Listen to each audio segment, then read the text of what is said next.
Oh boy, this quality is so bad. But anyway, at least I'm back. So let me. Hold on.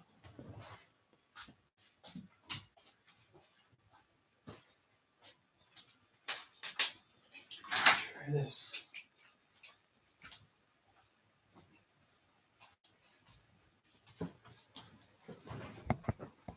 Oh god. I really hate how this camera makes me look. It looks so bad. The way I'm as white as I look like I'm overly ghosted. It could be much better. Actually, here. Yeah, I look way too white. So I'm gonna have to relocate myself because I cannot stand that.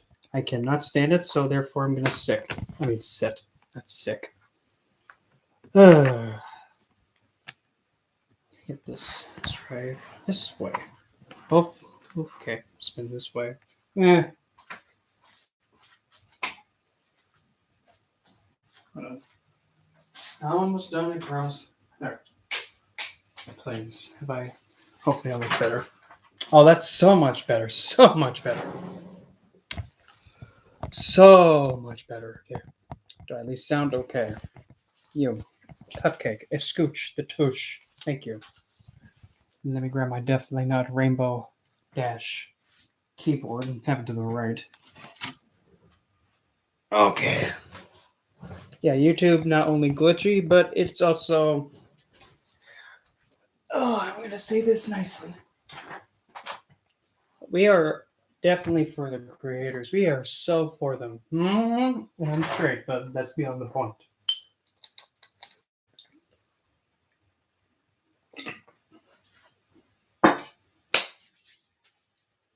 Oh, no. I ain't leaving. Oh, there's David. I haven't spoken to you in a long time. Ah! Sorry, I had a little piece of glass in my finger that I decided just to punt it. So, stung a little. The quality of this thing is so bad. I can't get over it. I'm sorry. But I guess I figured I would just be saying, well, it's getting pretty close to that time of the year again. If can we angle down a little bit? Cupcake. The extreme perfectionist side of me is coming in, and I'm not having it. Stay. Okay. Stop. There. I'm not messing with it anymore. Otherwise, I'm going to make myself go crazy. But I already am. So.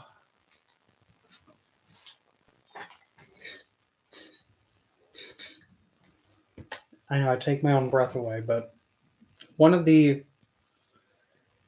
things is that I'm kind of. God, I look. Just speak. Gosh. Yeah.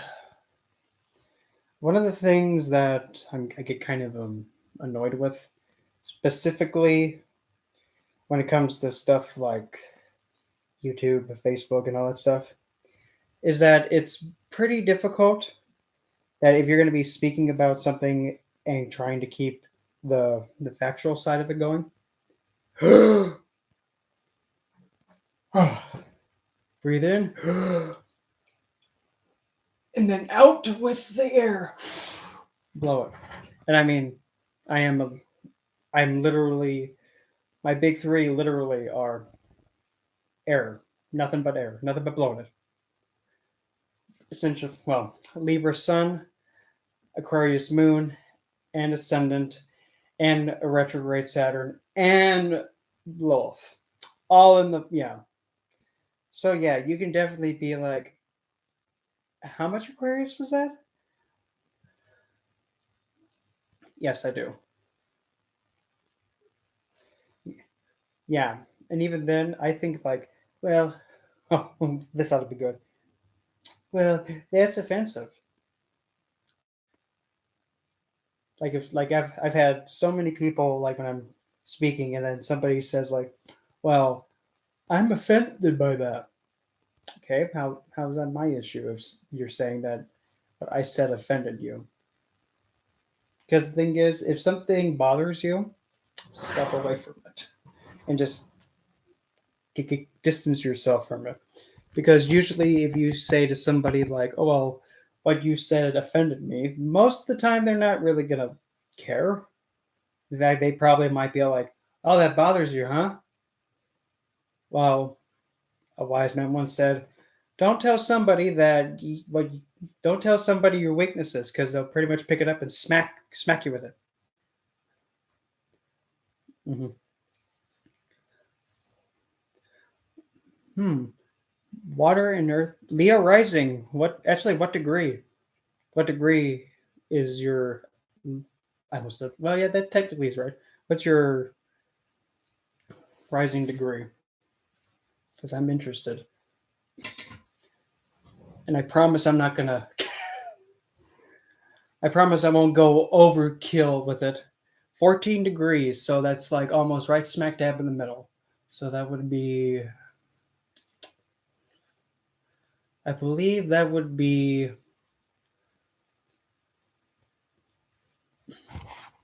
14. That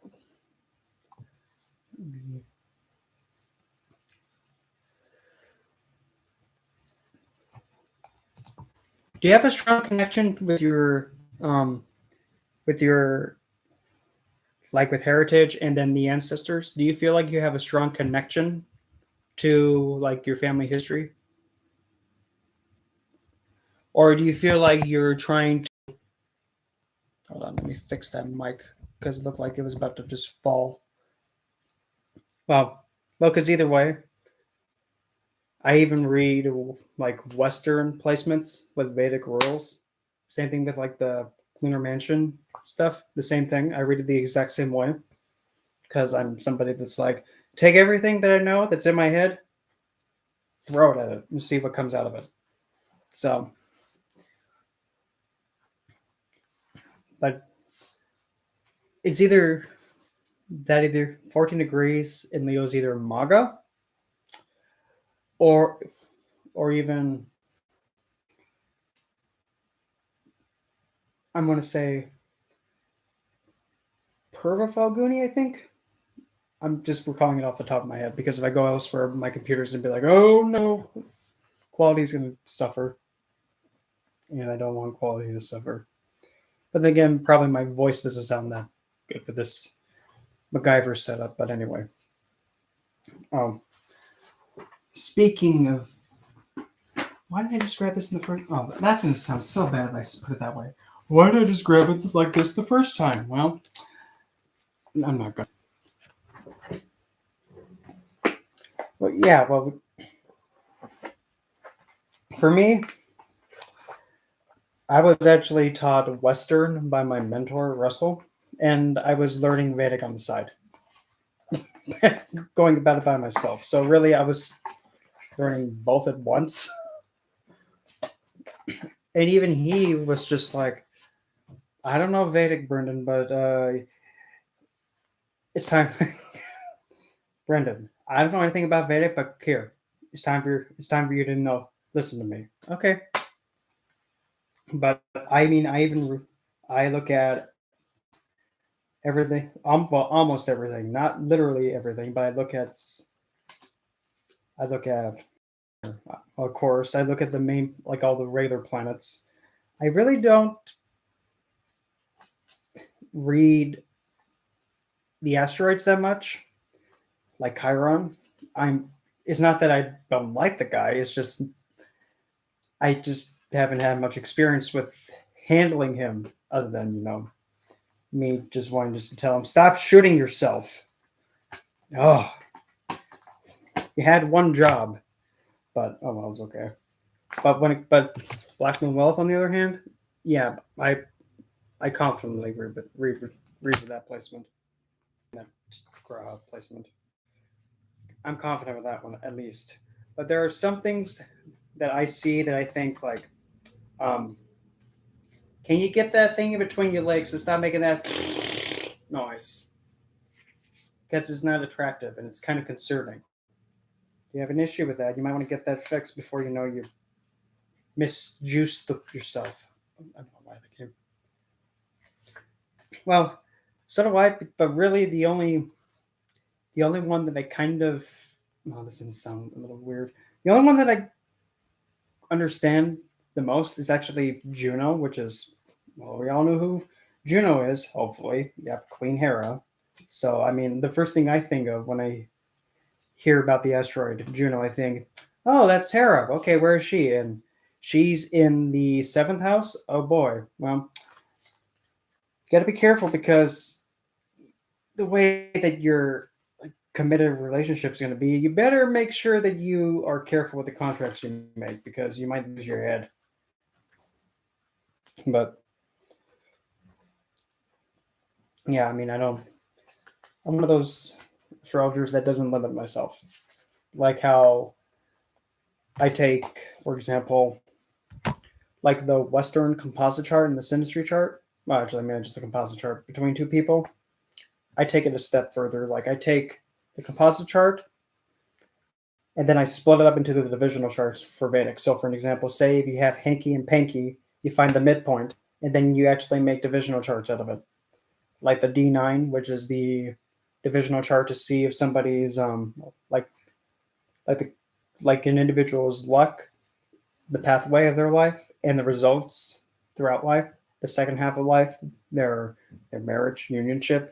So really seeing the D9 of a composite chart, the birth chart between two people, that shows the luck between the two people and how it's going to grow, if that makes sense.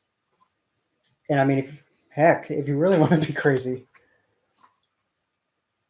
I don't know if I should. I don't know if I should. Yeah, screw it. What bad can go wrong? If you wanted actually to see the results of the couple with the composite, you would then actually make it the Satansa, which is the D7, which is this is the results of the couple coming together, which is usually like that's what the D7 is what you look at to see children between you know the children that are going to come from one individual with the D7. But since it's a composite chart, yeah. And I mean, there's so many things you can look at least on the Vedic side, and even with the divisional charts. And I don't think I've ever heard of anybody actually taking like like the Western way of like looking at like the charts. I don't. In fact, the one thing that I will say that I have no idea about is draconic. Like using a draconic chart, draconic astrology and stuff like that. Because the first thing I think of is, if I'm remembering this right, I might be completely whiffing it, but hold my beer.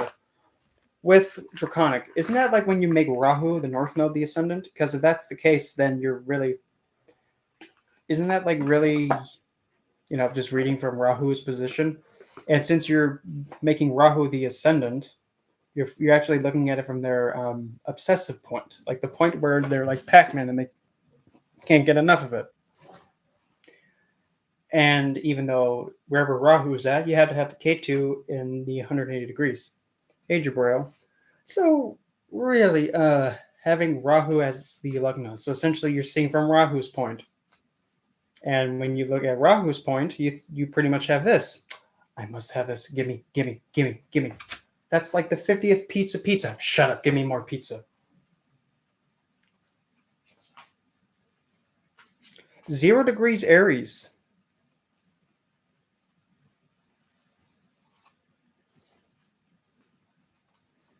And yeah, well, the draconic chart for me, because I'm not sure how it's calculated, but when you have Aries, like something, if you have any planet at 0 degrees Aries,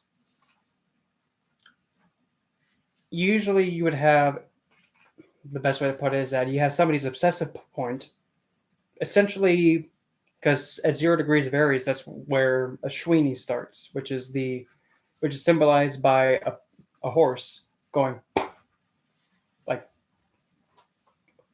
like going as fast as a Mustang goes, like the car, which is very fast. But Rahu in Ashwini is actually, since it's going backwards, that's the death of Rahu. Because Rahu begins in Pisces, because he goes backwards. Aries is the last sign. Oh boy. Yeah, you see, like, I have no idea. I got nothing. I have no idea about Draconic. I even said it, like, I have no idea. So whatever I throw out here may not apply to everybody.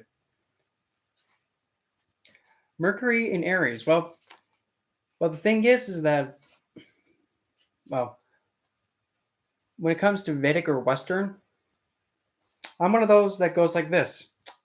You have one side going Western, then you have some other side going Vedic. Then there's me.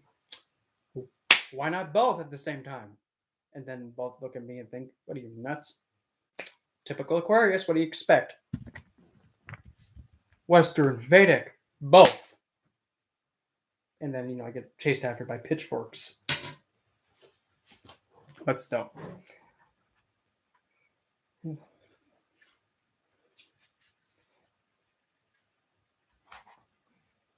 Because I'm somebody that does not like limiting themselves. When you have a lot of placements in the 6th house, well, then again, yeah, and also, at least for Gemini, the sign of Gemini, a lot of people cue it as the. I'm not gonna make that. In fact, I don't think anybody would get that reference, but that's where I'd hold my beer. You get the best of both worlds. Nothing wrong with that. I mean, you're open to all the. Stop it. Open up to all. I'm stopping. That's too much. Well, going back to Kayla's question, if you have a lot of planets in the 6th house, that kind of shows like a reoccurring, like all what those planets represent. That's something you're going to be encountering on a daily basis. So, for an example, say if you have the old geezer Saturn in the 6th house. Yeah, fine. I haven't done this in a while. Give me the beating stick. Here, give me this thing. Okay. So, say if you have the old geezer in the 6th house. Oh, you think you're tough, huh? Bring it, you stupid bastards. Hey, don't hit that old lady. Son of a bitch. That's, well, you're having a natural malefic, Saturn. And what is Saturn always known for? What is the biggest thing that he's known for? Wait! Yeah. He restricts stuff. So, hold on! So, what is the 6th house? Illness, afflictions, enemies, hardship, and struggles in life. Now you're having the guy, stick it, wait, don't move, getting sick. And then his 3rd aspect, which with Vedic terms, when he looks with his 3rd aspect, he goes from the 6th, because he had to count the house that he's in. You count 3 places with his 3rd aspect. So it's 6th, the 7th, now the 8th. So Saturn is looking now at the 8th house going, you see that? You're going to have to put a lot of effort in killing yourself. Hey, if you really want to kill yourself, you're really going to have to try. Because I'm going to be like, nope, you're not going to kick this bucket yet. Which is a good thing. In fact, I've seen in a significant other's chart, Saturn is in the 6th, looking right at the 3rd. I mean, the 8th house. Has cheated death so many times. Can't even count.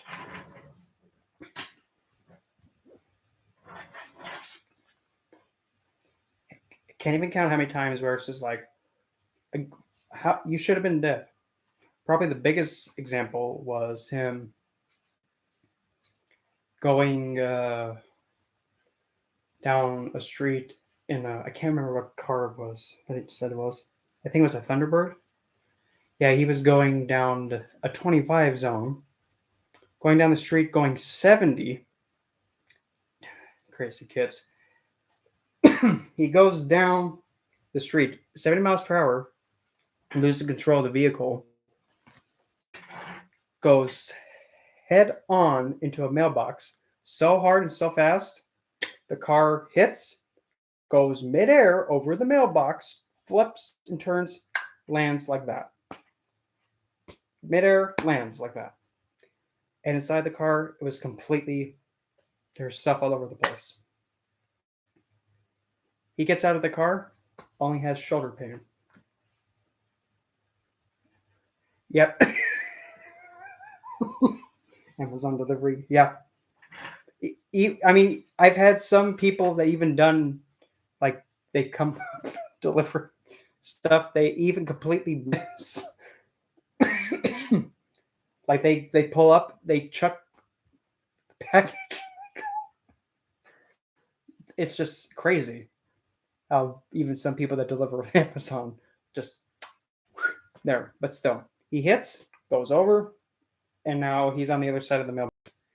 He simply gets out of the car, and he just has shoulder pain. The fire chief comes to him, and then, like afterwards, after the accident, and asks him, "Do you need any medical attention?" "No, it's just my shoulder hurts."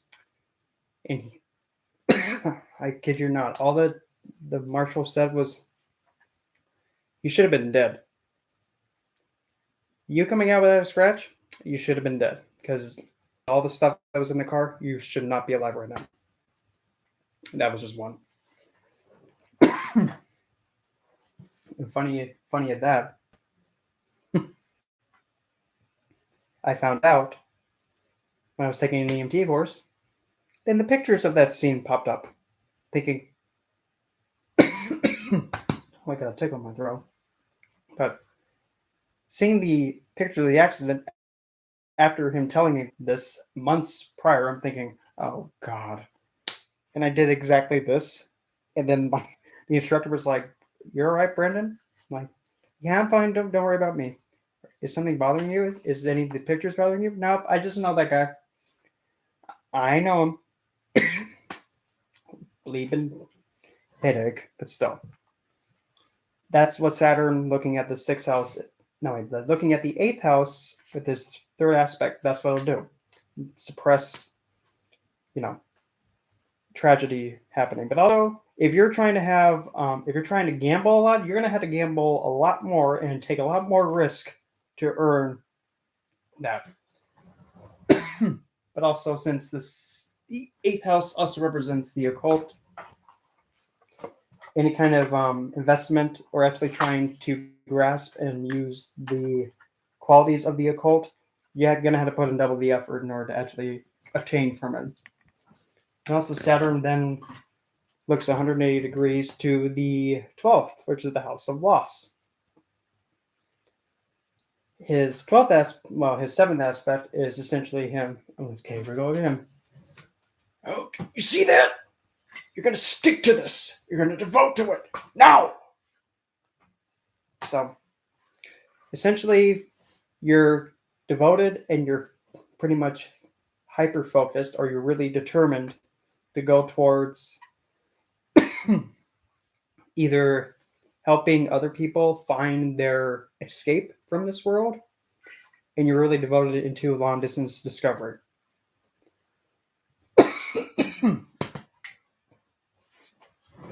Gotta get my coffee. Got my second cup because for some reason my throat's like, I don't want to keep going. Well, I didn't ask you. You're gonna. So,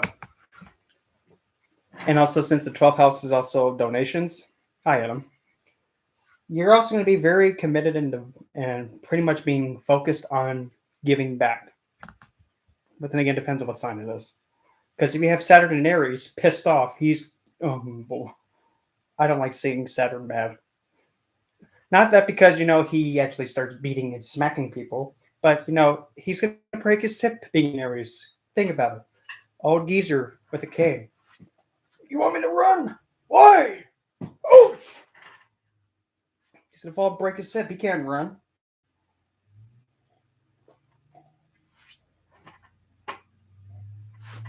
Let's say, I just want to put this down. And then he also has a 10th aspect, so that would be 12th is 7th, 8, 9. Okay. So then your 10th aspect for Saturn, that's the aspect of where the karmic service is going to be best paid. It now it faces the 3rd house.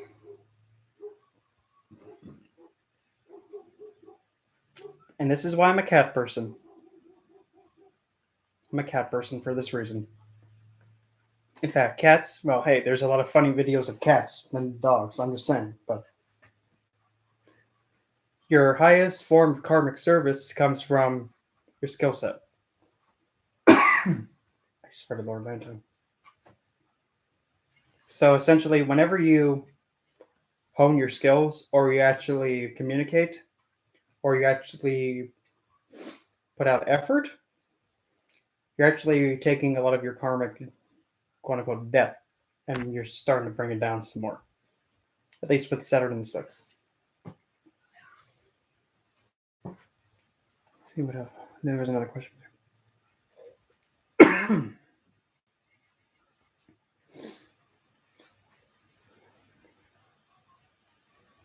I swear to Lord, Linda, I'm just such a cat person. It's not that I have anything against dogs, because I mean, to be honest, I like all animals except bugs. It's just, also having a dog here that literally barks at literally anything. Yep. Mm-hmm. Mm-hmm. And yes, I love pigs too. And especially here. Well, here, this one might sound a bit vain, but I mean, heck, it's not just, one sign, but. Well, okay, so who brought in the bacon? No. That's bad. But anyway. Did you happen to know this? Here's something I bet you probably didn't know. In the original layout of the houses and signs and elements, the signs Aries, we will not eat Wilbur, and we will not eat, whatever the heck that other. I can't remember the other pig's name, but when it comes to the elements, like fire, air, wind, and water, the Dharma Triangle, the Lugna, the 5th, and the 9th, that's the Dharma Triangle. That's essentially the spirit, and then the self, and then all that. Yeesh. And I'm a monkey, which is so happens to be also my lunar mansion animal in Vedic astrology. Monkey, because why not? And no, I do not throw crap everywhere. That's other dimwits. Oh boy, here goes my dog. So happened to be named Zeus. Yep. So Zeus, I told you what would happen if you kept acting like that. I turned him into a dog. Now he has to serve. Well, don't look at me. He shouldn't have stuck it elsewhere.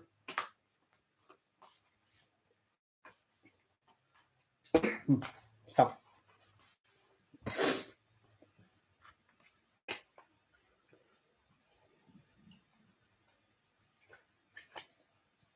You just had him. I lost it. Oh. The houses 3, 7, 11, right? The houses that are originally Gemini, Libra, and Aquarius. What if I was to tell you that those are actually the houses of desire and the signs of desire? Without them, you're like, I don't have any reason to really go for anything. Because those 3, everybody desires them. Take it from the top. Let's start with Gemini. What does Gemini have that everybody wants? Skills, profession, or ability, and communications, as well as connection. and having that like one-on-one connection and expression. Well, it depends on like what kind of animal though, because there's the Chinese zodiac, which is completely different, and then there's the lunar mansion nakshatra animal, which is completely different. So it just depends on what system you're looking at. Because Gemini is not only just your skill set in the communications, but it's also how you're able to connect to someone, connect to another person. Because you have a man figure and a woman figure pointing at one another at the fingertip. It's that connection.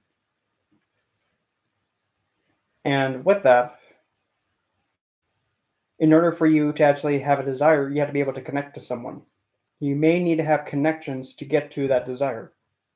And you're going to have to be able to speak and communicate in a way that can be understood. That's the third, not the ninth. The ninth is like, and the ninth is pretty much along like, So, it was then he committeth the great sin of eating thy fruit that was full of that sin. That's the ninth house, which is different from the third. The third is communications with one another. There are, even though I kind of prefer. I mean, if I had to get a dog, I'm going with the husky. That's as far as I'm going. And then from the third, we go into the seventh house of Libra. Well, of course, what is usually the main thing that other people want? Woozy woo, connection, significant other. Unless you're one of those that hates people like me, I admit it. But I just so happen to get stuck with one that's a headache. But everybody wants to have other. Nobody wants to be alone. Even like this right now. This is regarding the seventh. Connection to other people and negotiation and building bonds with one another. Oh yeah. Come on, let's go. You want to go? Let's go. Let's go to the van. Yeah, I've seen that one. The seventh house, yeah. Connection to a significant person and being able to relate to another. Yeah. And then we have the last sign, Aquarius. The lovely, magical sign of Aquarius. The sign that makes everybody go, except Aquarius. Aquarius is the only one that can understand other Aquarius. Even, well, sometimes. So Aquarius is all about this. Hopes, wishes, desires, fulfillment of desires, and being able to obtain those desires and enjoy them. It is also ruled by Saturn. And of course, fine, here comes the other ones too. It's also ruled by Rahu, the north node of the moon, or the definitely not Pac-Man Gaga lookalike thing, as well as Uranus. To put it on a kind of a scale, you have Saturn on one side, Uranus in the middle, lunar mansion. Well, it depends which planet, because it depends all on the degree and which specific planet that you're looking at. So the scale goes Saturn on one side, Uranus in the middle, then Rahu on the other side. So you can kind of see like, okay, we have strict, orderly, angry old geezer that wants, some order and structure. Then you have Uranus, who's kind of the midpoint between the two. Then there's Rahu, who's like a Lady Gaga reject that also likes looking like Pac-Man, and he doesn't have a body. Gosh, I can't stop coughing for all of a sudden. Odd. Grab drink.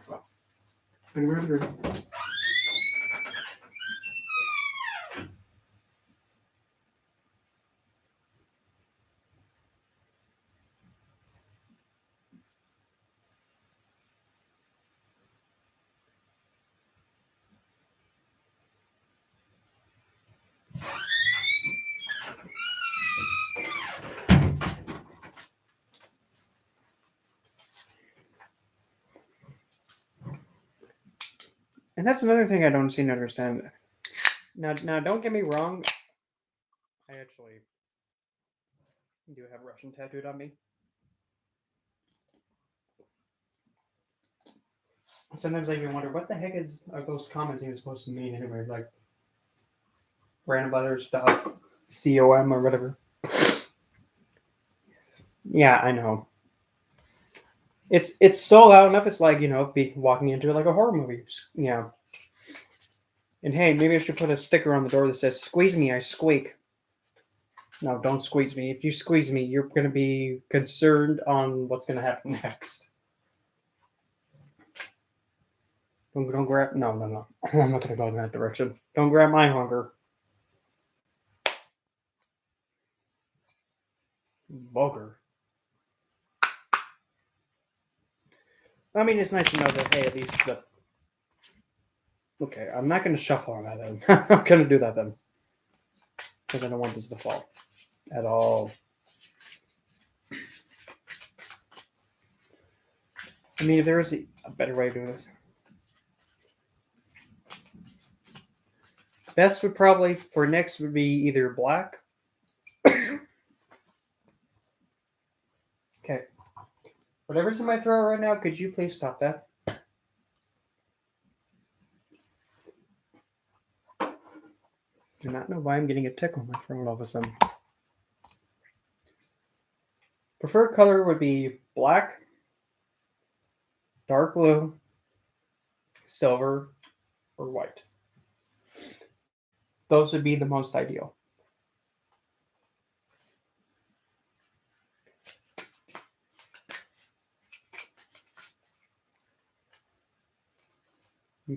Yeah, don't squeeze me because I won't be squeaking like a squeak. Oh, no, I'm not going to go any further than that. I was going to say I don't squeak like a nope. Let's just instead fly off to Neverland. Never again. And besides, if you're going to be giving any kind of offering to next, just simply walk into the dark without fear. Just go into the dark and just go in there being fearless.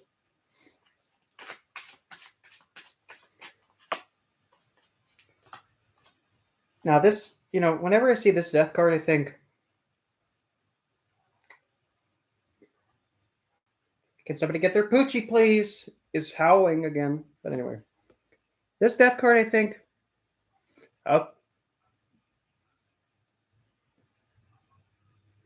somebody grab their squeaker. Anyway, this death card, I think, oh great. Who opened the door and let it out? Who let it out? Because yeah, it's like the door opens and there's people walking out of it. If you want to thank her, then just go into the dark and just actually speak it. That'd be more meaningful because usually what people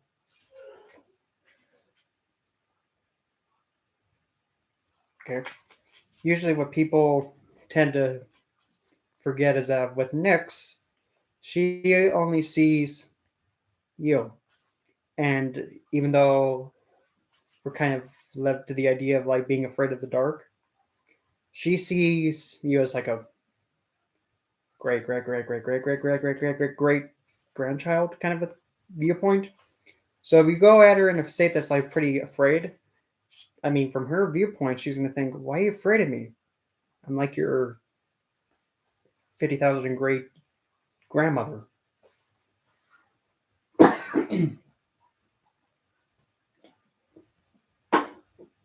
Sheesh. Yeah, that thing won't stop. It's just going, yeah. It keeps getting squeaking, but nonetheless. So really, if you go at her in a way that has any kind of fear of the dark, she's just going to respond with like, why are you afraid of me? Yeah, there's nothing to be really afraid of it anyway. Because like what I've said before, what you say that's in the dark, that's what comes out. No matter what it is. If you think there's going to be something terrifying, that's what comes out. And what you find terrifying is what's going to come out. If you find peace and tranquility in the dark, that's what you're going to get. And no, look at that. Here's a justice card with voodoo going on in front of it.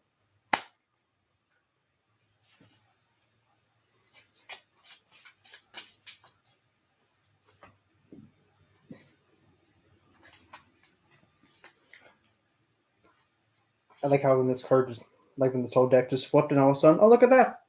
It's Cthulhu. Yeah. Completely not even planning. All of a sudden, here's Cthulhu. The Great Deep One. That sounds so nasty. Look, it's the Great Deep One. Well, I mean, he goes. Nope. I'm not touching that one. He goes really deep. Oh, David. Now that you're here, I can finally also use this. I can now actually, accept, this deck. This is one of those decks that is very kind of stereotypical, kind of somewhat stereotype. And besides, the back though, chocolate. Now you tell me that this does not look like a chocolate bar. That backing looks like a chocolate bar. What deck are you using? The deck of chocolate bars? Yes. And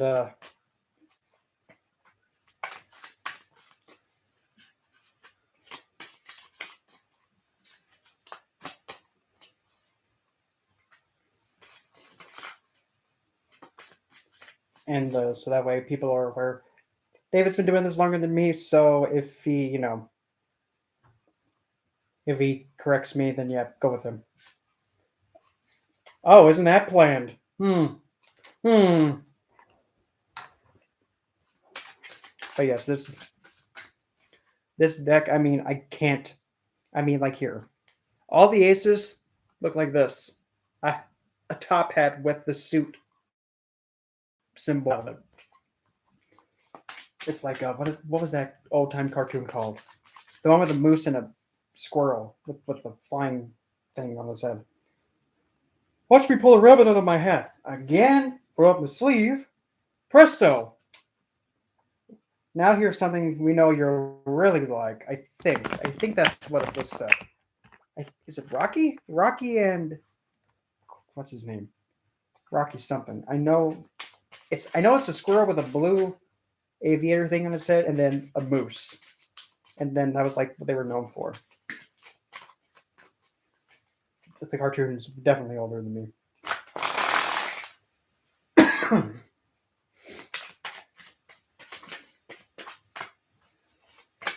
And I have to. Oh well, look at that. There's the sword suit. Hey, Rocky, watch me pull a sword out of my hat again. Roll up my sleeve. Presto! Oh, it actually worked. No.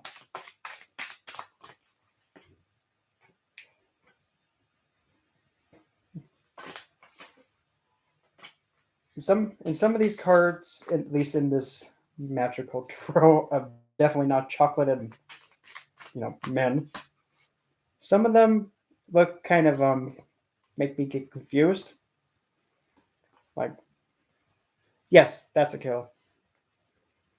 Like this one's the Seven of Swords, and I think I don't get her that much. Yeah.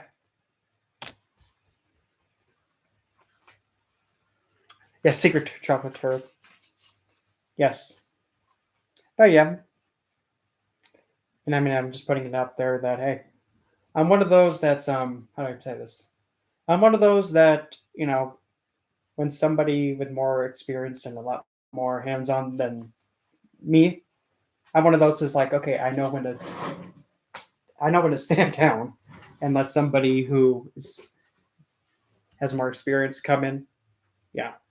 That was the intention, not just, calm down, brain, slow down. Not de-evaluating myself. Is that the right way to say it? I don't know. I just work here. That's all I know. And oh yeah, here's the Two of Cups, which makes me think, how's that Two of Cups? It's self-reflection, but okay, we're going with it. that there's the Emperor. Down in the center, I mean, look at this. YMCA. Couldn't resist.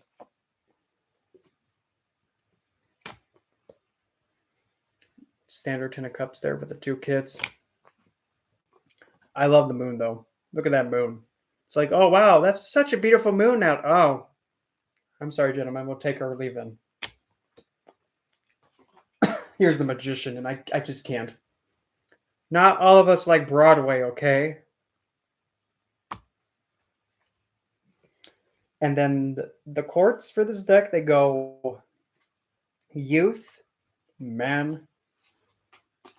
It's the gay tarot. That's what it's called. The suits, like the court cards, they go youth, man, guide, and then sage. Even though it really should be, in my opinion, youth, man, sage, then guide. Because the guide, the guides are the queens, and all the guides have are winged. Let's see here. Oh, and I don't like how they changed the devil card into self-hatred. I mean, in my lovely opinion, for the devil card for this deck, I mean, it would have been like that's. I mean, I would just say card number 15.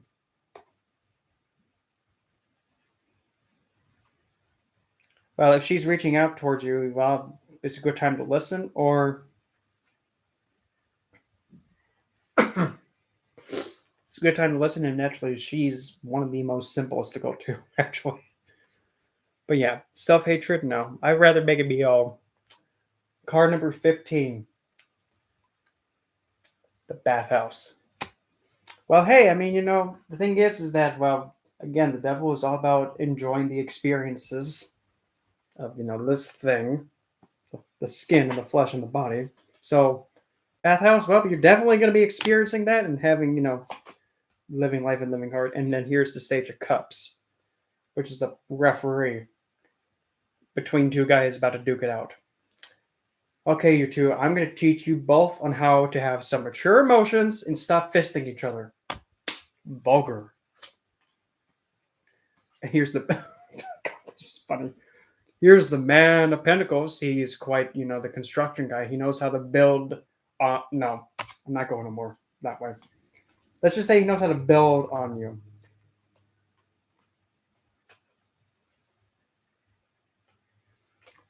Yeah, and I mean... I can understand with the devil representing oppression and being restricted, but that's just like the only baneful side of the devil. And when you start restricting, actually, it's funny you say Bob the Builder because when you take a look, wait a minute, wait a minute, is he not? Wait a minute, something's not right. How come he looks? I don't know if it'll pick it up, but how come he has a bit of a Bob? Wait a minute. Are we? I think we're lost here because I don't think Bob looked like that. Yeah. But at least with the devil, though, that's the baneful side of the devil. Us being the devil's advocate.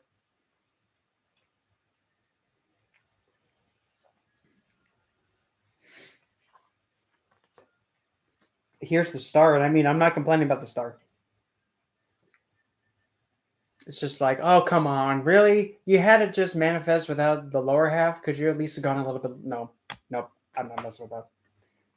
Oh boy. Here's the Sage of Wands. Like, oh, look.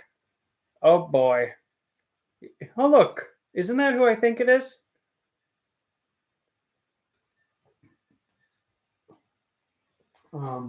Yeah, it's a politician that kind of looks like one of the Bushes. 5 of Wands, like, oh, look at that. Okay, gentlemen, stop beating each other with your sticks. Put the big blunt things away.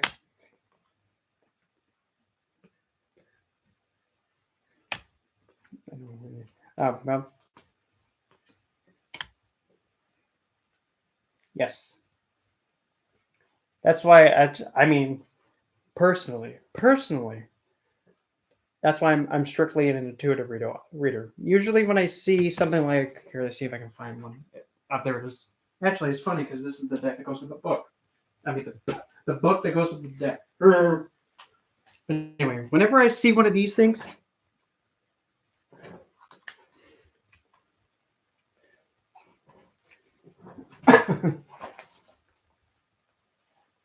I can't. There we go. There we go.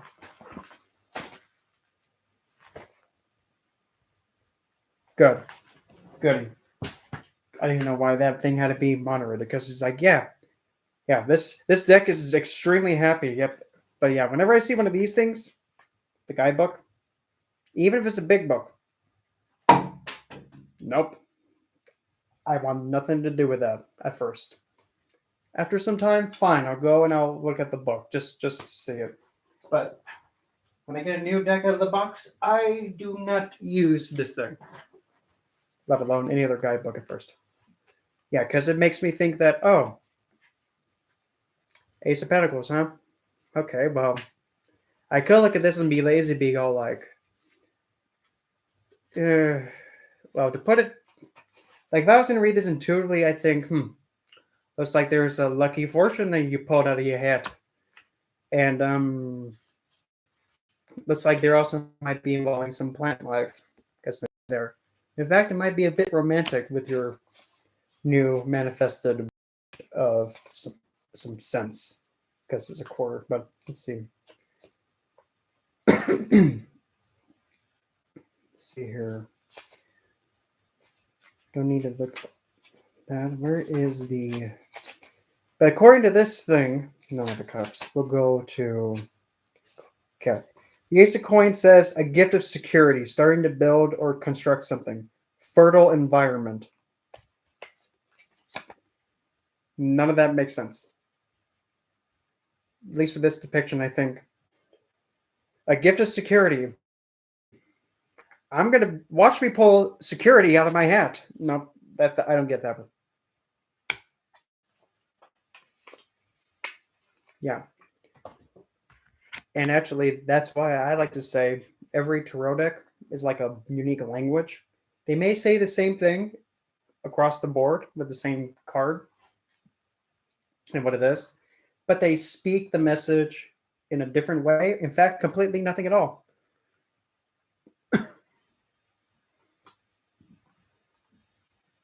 Then look at this one, Two of Pentacles. You think that, oh, somebody is trying to get balance between the two and trying to find that medium. This one, he's doing Tai Chi. Tai Chi, you have to like be informed, and it is balancing. But the thing is, when you're trying to do form, if you're not careful, you might overextend. But still, that one, it kind of makes sense. Trying to find more balance within the physical self.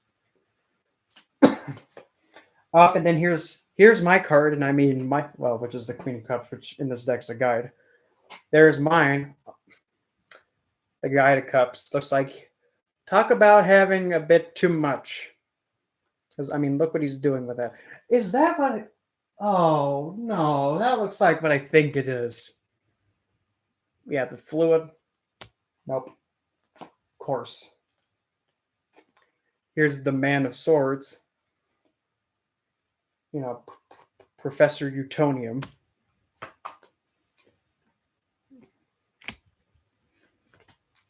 Your strength. All right, kitty, let's go jump through this flaming hoop. Nah, I don't even. That one does not really look as. Wait a minute. Wait a minute.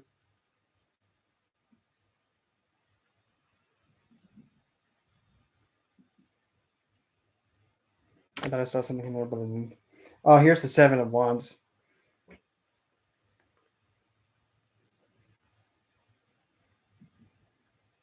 Yeah. Completely. Here's the Seven of Wands. It's just like, I'm singing in the rain. But still. It is like, well, this Seven of Wands, I think, oh boy, you must have made Gaia pretty mad. She's really trying to knock you one. She's really literally trying to blow you over. Oh boy. This one, look, it's he who's hung most, but he's midair instead of being hung. Yeah. Most hung is going, yeah. Even though he's not, well, let me see. I'll be the judge of that. Yeah, you can, yeah, okay, he's kind of packing. But nope, he's not as hung as he could be. I'm walking away. The Hangman, he is not, well, he is, but not that much. Oh, here's the Sage of Pentacles pulling weeds. Uh-oh, look out, it's the Man of Twigs. Hey, officer, I see you got there that nice nightstick. Don't. No, officer, you can try it on yourself. Here's the Fool, which this totally opens up the door to completely so many jokes. It's just like, oh boy, what a good thing to start the deck off with. The Fool's journey, hitchhiking, and then getting picked up by a trucker. Oh boy. Two of Wands, which is the guy. Oh, here's Atlas. Because, every gay man likes seeing another man with.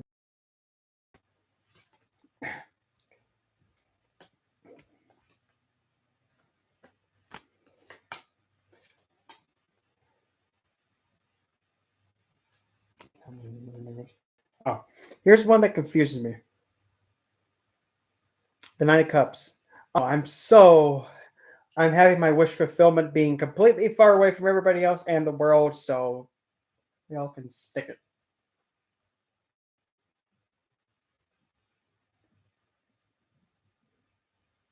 Yep, it's outer space. Yep, but oh look, it's Temperance. It's the Swedish Chef. This deck is cute though. Now this card, this one is heavy. No, not like, oh gosh, it's heavy, but this one like hits the pills pretty hard. This is the Nine of Swords. You have an elderly man, and then you have the ships behind him giving post-traumatic stress disorder responses. That is intense. It's like, oh, this is so cute. Right in the feel.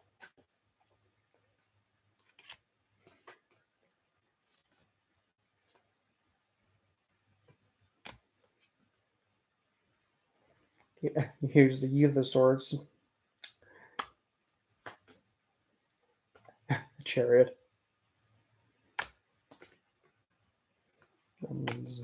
Generic. The High Priestess is the Intuitive, which I like that one. Two of Swords. Not picking up the phone, meditating, closing out the light, and then just sitting still. Also known as ghosting. This one, Seven of Pentacles, I'm kind of a bit meh with. It's just like, are you waiting for something to grow on what you just trimmed, or I don't get it. Eight of Wands is a bunch of pigeons flying to the right. The Empress is known as the Protector. Also known as kind of like the Lion King, except backwards, because, the child's facing the one lifting instead of the other way around. So when she said, wait a minute now. How did she get in here in this gay romance? Oh, great. Now I'm going to start making musical lines. Here's the Guide of Pentacles, which he also has chocolate wings. Three of Swords. This one, I didn't know that umbrellas. Well, actually, technically, you can say that umbrellas can be seen as a sword because they kind of shield from being wet.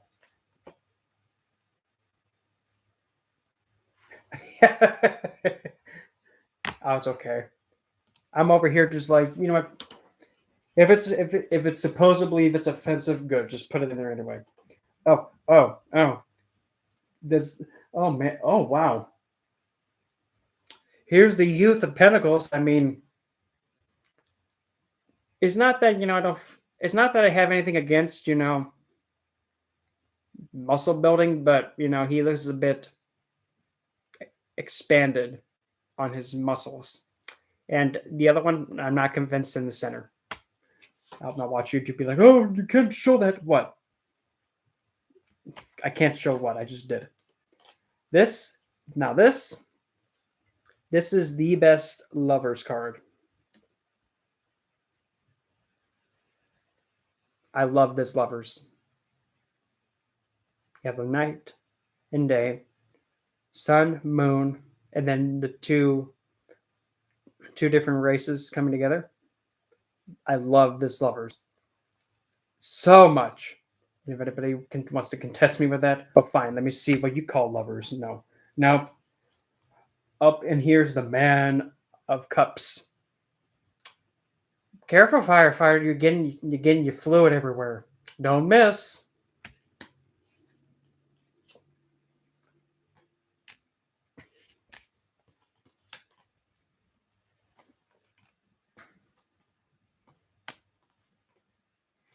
Here's Clarence Thomas. For some reason, he's the Sage of Swords. And here is Beyond Judgment.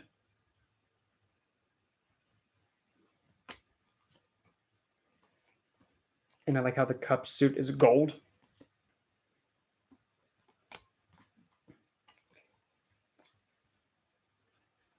Here is the Youth of Cups, which is like, oh look, he's trying to listen, and hopefully he'll be able to hear something in the show. Here's the Six of Cups, is like, oh, I see what's going on here. We'll let you two have your moment. Now this, I like this Three of Wands, because you have one of the father figures, and then you have the little girl growing. Yeah, that one was well done. I like that one. Ten of Swords. Here's one that's lazy, in my opinion. So that's like, oh wow, you had to take it from Rider Waite Smith, huh? And then just put it there, and then just lazy.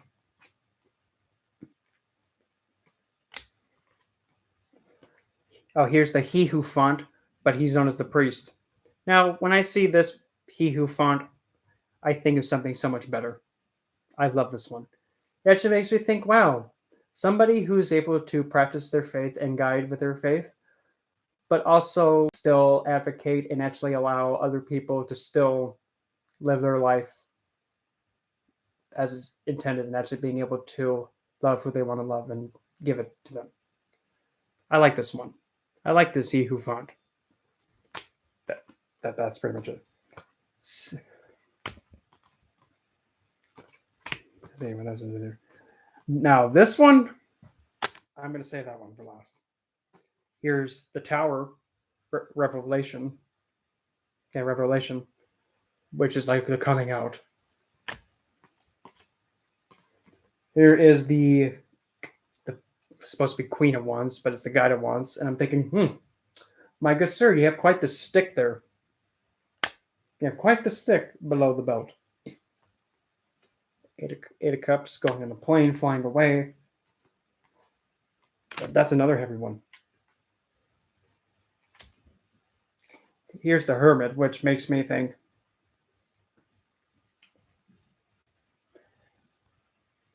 this could have had so much potential. The Hermit had so much potential. It wasn't met though. Oh, now which one of these two should I show? Because there's two more that hit hard. The first one was that Nine of Swords. That one I can't. It just hits me in the face too hard. Yeah, Space Hermit. Like, I hate humans and I hate everything on this planet. I'm out. We'll go with Justice. We'll go with this one first. Here's the Justice card. That's the Justice card. And I see this and I think, because of man's law, the balance between and the coming together of two people gets restricted because of man's law. Yeah, but still, at least on the good side though, this card does show that because of the past on how it was not being done. 1233. Wow. But before we go, see the last card of the deck. This is the Death card, and I mean, for me, this hits a lot. God, I see that, and it just, yeah, the ending and the death of a lover, which too much. Yeah, and that's intense though, but still. This deck has its cute moments. Then it has those moments like really. Then it has those spear to the heart. Still. And, oh God, I can barely talk now. Yeah. I might take a little bit of a break and actually get my voice to relax because I believe my throat feels like it's over. Oh, that sounds so bad. I'm gonna go with it though. My throat feels like it's overworked. You can take that and do whatever you want with it. I'm gonna relax a bit, and I'll be back on after when I get, my throat to calm down because I've started to lose my voice a little, and my voice is getting deeper. No. Oh well, that was something to squeak twice. So I'll be back later.